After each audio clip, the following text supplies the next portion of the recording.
इस महिला का नाम चांदनी सिंह है। इस महिला को पुलिस कस्टडी में देखकर आप सोचेंगे कि देखने में सुंदर, शांत इस महिला ने ऐसा कौन सा अपराध किया कि इसको पुलिस ने अपनी हिरासत में ले लिया है। पर जब इस महिला के बारे में आप जानेंगे तो हैरत में पड़ जाएंगे, क्योंकि इस महिला ने अवैध प्रेम संबंध के राज को छुपाने के लिए अपने प्रेमी के साथ मिलकर अपने पति की यह लीला समाप्त कर दी और शव को कोसी नदी की तेज धारा में बहा दिया और पुलिस के पास जाकर यह मामला दर्ज करा दिया कि उसके पति गायब हैं, उनकी तलाश की जाए। एक साधारण सी दिखने वाली महिला का आवेदन थाना में लेते समय पुलिस वाले भी दुखी हो गए कि इस तरह की महिला का पति कहाँ चला गया।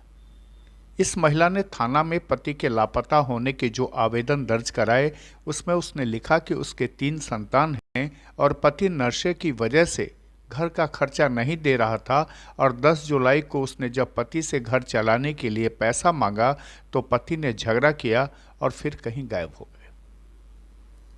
महिला चांदनी सिंह के आवेदन को तत्काल मधुबनी जिला के मधेपुर थाना ने दर्ज कर लिया और अपने हिसाब से मामले की पड़ताल शुरू की। पुलिस को शुरू में तो नहीं पता था कि एक हत्यारिन पत्नी ने अपने अपराध छुपाने के लिए थाना में आवेदन दिया है, पर महिला की पोल तब खुल गई जब मामले की तहकीकात में लगी पुलिस टीम को वैज्ञानिक साक्ष्य जुटाने के क्रम में इस महिला के प्रेम प्रसंग का मामला सामने आ गया।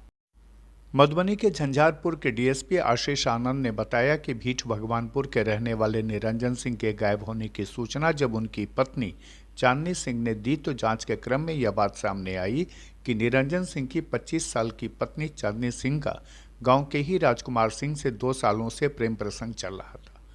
प्रेमी राजकुमार सिंह के द्वारा ही चांदनी के घर का खर्चा चलाया जाता था।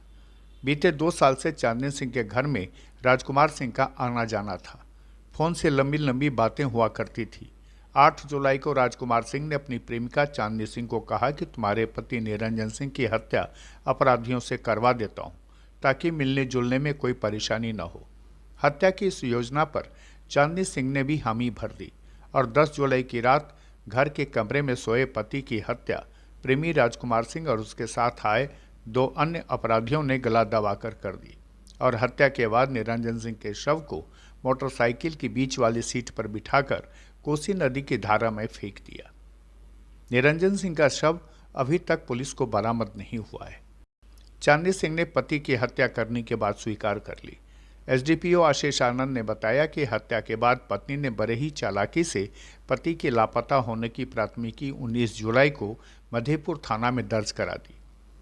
एसडीपीओ ने कहा कि अन्य 2 अपराधियों की भी पहचान कर ली गई है।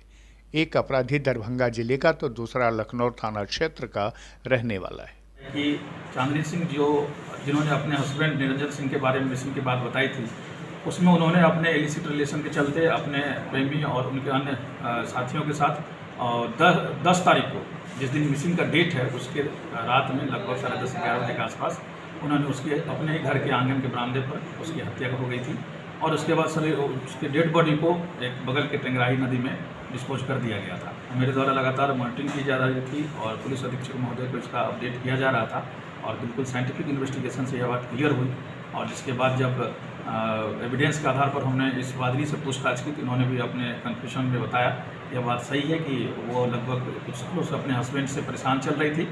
उसके 3 बच्चे भी हैं और इसी इलिसिट रिलेशन के चलते जो अभियुक्त है राजकुमार सिंह, जो कि वहीं उसी का पड़ोसी था, वो आपस में 2-3 साथियों के साथ मिल करके, महिला के साथ मिल करके उस मिसिंग पर्सन का मर्डर कर दिए हैं और वो लोग यहाँ से फरार हैं। सर, किस तरह हत्या की गई थी? वो गला दबा कर, ये बात मैंने भी उससे क्रॉस किया था, वो लेकर किसी हथियार का प्रयोग नहीं किया था। 2-3 लोग थे और वो लोग मार करके लाश के साथ क्या किया? वो फेंक दिया गया था बहती नदी में और उसी रात वो बड़ी डिस्पोज। बहरहाल 2009 में निरंजन सिंह की शादी सुपौल जिला के खरंगरपुरा गांव के चांदनी सिंह के साथ हुई थी। इन दोनों पति पत्नी से 3 संतान भी है। पिता की हत्या और मां के जेल जाने के बाद तीनों बच्चे अनाथ हो गए। इस मां ने अवैध संबंध में बच्चों का ख्याल नहीं रखा कि उसके बच्चे कैसे जिएंगे। इस मामले का खुलासा होते ही लोग हैरत में हैं। खुलासा के लिए मधुबनी से अमरदेव ठाकुर की ये खास रिपोर्ट।